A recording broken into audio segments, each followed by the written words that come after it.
On a chilly Sunday morning, the kind that made the windows fog and the world seem quieter than usual, Emily Carter shuffled into her kitchen, cradling a warm mug of coffee between her palms. The house was still too still.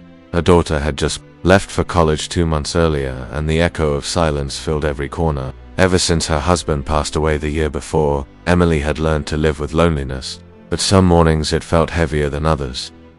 She pulled on a cardigan and walked toward the front door to pick up the paper, her slippers brushing against the wooden floor. As she opened the door, a gust of cold air swept in, but it wasn't the weather that stopped her in her tracks. Sitting neatly on her porch was a box, medium-sized, no labels, no return address, no delivery slip, just a simple cardboard box tied with a thin, fraying piece of twine.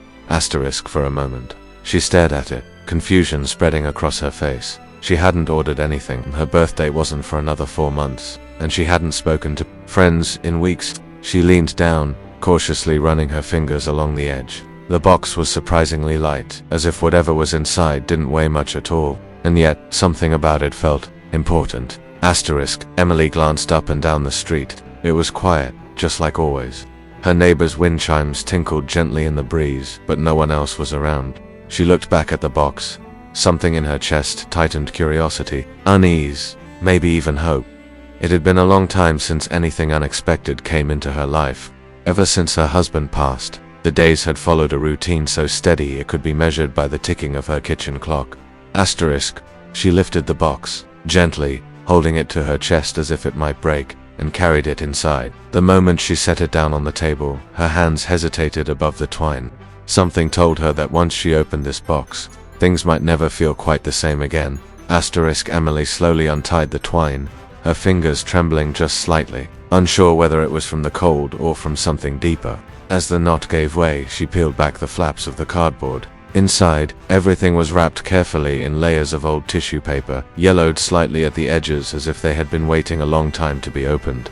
The first item she uncovered was a faded library card, tattered but familiar. Her breath caught in her throat. It bore the stamp of the elementary school where she'd taught for nearly 20 years. A place filled with laughter, scraped knees, and the smell of crayons and glue. She hadn't thought about that card in ages. Next, she reached in and pulled out a photograph. It was a class picture, her, a few decades younger, standing in the back row with her arms around a group of smiling second graders. She stared at the faces, searching for recognition, for names long buried under the weight of time. Her heart stirred, not with sadness, but something gentler, a quiet ache for years gone by. Beneath the photo lay a folded piece of paper, a child's drawing done in pencil and bright crayons. Ms. Carter, the best teacher in the world, it read in blocky letters, surrounded by hearts and stars. A crude sketch of her stood in the center, smiling next to a stick-figure student. Emily's hand moved to her mouth as her eyes filled with tears. She hadn't seen this in decades. She remembered the moment it was given to her, how she had kept it on the bulletin board of her classroom for years before storing it away. Then she saw the letter. It was written in neat handwriting, slightly shaky but heartfelt. She unfolded it slowly, as though it might crumble in her hands. You probably don't remember me, it began, but I've never forgotten you. In 2nd grade, you gave me a pair of gloves when I came to school without any. It was snowing, and my fingers were blue. I never told you, but my mom and I were homeless then. That one act of kindness stayed with me all my life. Emily pressed her palm to her chest, breath trembling. Today, I'm a social worker. I help kids who went through what I did, and every time I help someone, I think of you. You changed my life without even knowing it. I just wanted you to know you mattered, more than you'll ever realize. The letter ended without a signature. Tears rolled silently down her cheeks. She didn't know the name, couldn't place the child, but none of that mattered. Something inside her cracked open, not in pain, but in overwhelming, wordless gratitude. All those years wondering if what she did made a difference, and here was the answer, wrapped in tissue paper and left like a miracle on her doorstep. Emily sat frozen on her couch, the letter resting gently in her lap, her hands still trembling from the emotional storm it had stirred inside her.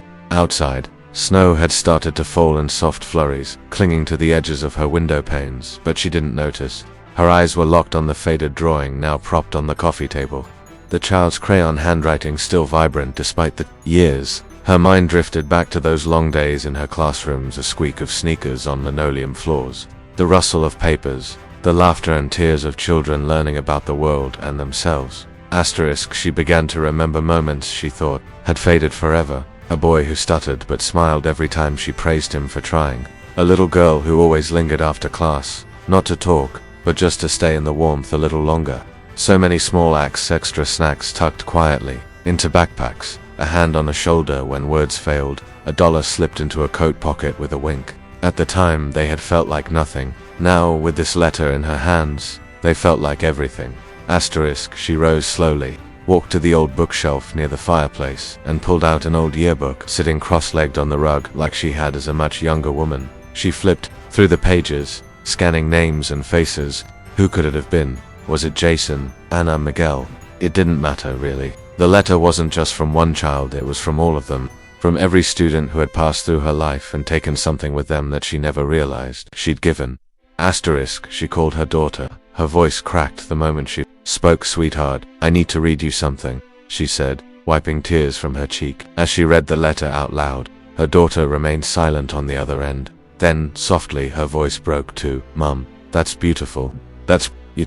They sat in silence for a moment, connected by miles and love and a truth Emily had never let herself believe until now. She had made a difference, not in grand public ways, but in quiet, lasting ones. That realization didn't just warm hurt, healed something. Something old, something lonely. And in that still living room, lit only by the snow outside and the glow of memory, Emily began to understand that even the smallest kindness can echo across time and come back to remind us who we truly are. The next morning, Emily woke up with a new kind of energy in her chest, something she hadn't felt in a very long time. It wasn't just the letter or the box or the memories that had stirred her. It was something deeper, a sense of renewed purpose, like the pieces of her life had quietly shifted back into place while she slept. As the sun filtered through her bedroom curtains, she got up, dressed in warm clothes, and walked to her closet. She pulled out a small suitcase she hadn't touched in years, filled not with travel clothes, but with scarves, gloves, and winter hats she used to collect for her students each year during the holidays. She laid them out on her bed, sorting through the items one by one, remembering the faces she had once given similar things to. Some were new, others slightly worn, but each one carried a story. Emily found an old notebook tucked at the bottom of the suitcase, the kind she used to write notes to herself in during lunch breaks. On the last page, in faded ink, she had once written, "Kindness doesn't need to be remembered to matter. It just needs to be given." She smiled softly, that sentence now echoing in her heart louder than ever before. She packed the gloves, scarves, a few books from her shelves, and even some hand warmers into a new box. This time, the box was going out into the world, not arriving. At her door, she wrote small notes to tuck inside each item, simple messages like, "You matter, and you are not alone."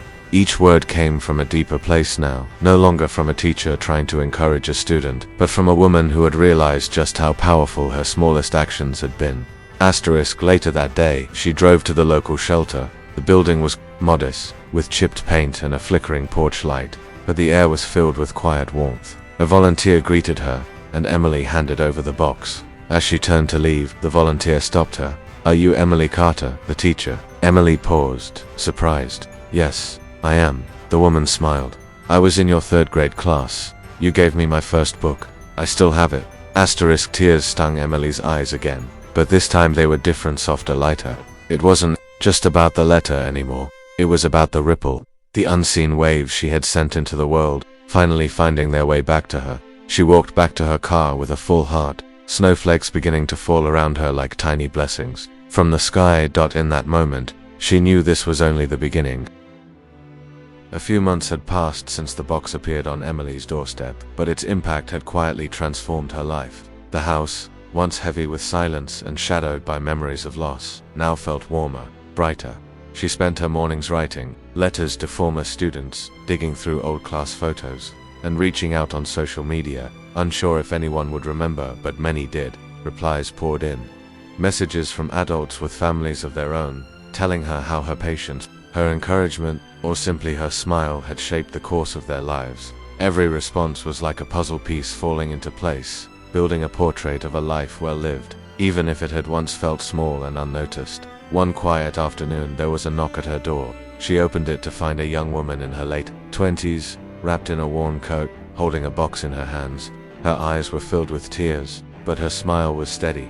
"You don't know me," she began, voice soft, "but I think you saved me once." Emily blinked, stunned, her heart already stirring.